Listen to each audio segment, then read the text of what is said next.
ఒక పాత సామెత చిన్నప్పటి నుంచి వింటా ఉన్నా. పచ్చ కామెరుల వాళ్ళకి లోకమంతా పచ్చ కనబడుతుందట.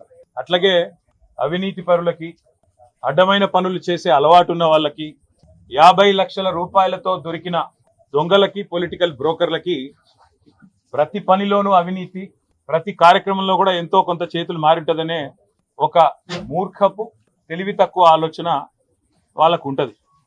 ఇక స్వతహాగానే అది అంటారు కదా, పుర్రెలో పుట్టింది కదా ఎక్కడ పోదు అంటారు కదా, అట్లనే ఇక వారికి పుట్టుకతో వచ్చిన బుద్ధి అది. మనం చేయగలిగింది ఏమీ లేదు. కాకపోతే ఇవాళ తెలంగాణలో జరుగుతున్నది ఏంటి? పొద్దున్న నుంచి కాంగ్రెస్ నాయకుల హడావుడి, ఏదో జరిగిపోయింది. ఏం జరిగింది అసలు?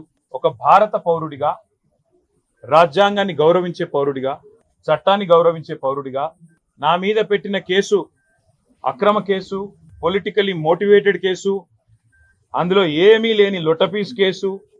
కానీ ఏదో ఒకటి అయినా సరే అతికిచ్చి, ఏదో ఒకటి చేసి బట్టగాల్చి మీదేసి ఏదో జరిగింది అని చూపెట్టే ప్రయత్నంలో పెడుతున్న కక్ష సాధింపు కేసు అని తెలిసినా ఏసీబీ విచారణకు పిలిస్తే గౌరవించి నిన్న పొద్దున 10 గంటలకు నేను పోయినా.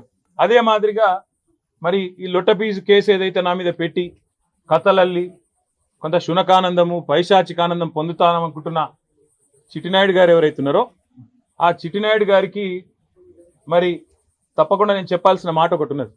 ఖచ్చితంగా భారత పౌరుడిగా, చట్టాన్ని, రాజ్యాంగాన్ని గౌరవించే పౌరుడిగా నువ్వు అక్రమ కేసులు నీ అధికారాన్ని అడ్డం పెట్టుకున్న మీద పెడితే, ఇష్టం వచ్చినట్టు బురద చల్లితే, తప్పకుండా రాజ్యాంగపరంగా, న్యాయపరంగా నాకున్న ప్రతి హక్కును వినియోగించుకోవాల్సిన బాధ్యత నా మీద ఉంటుంది.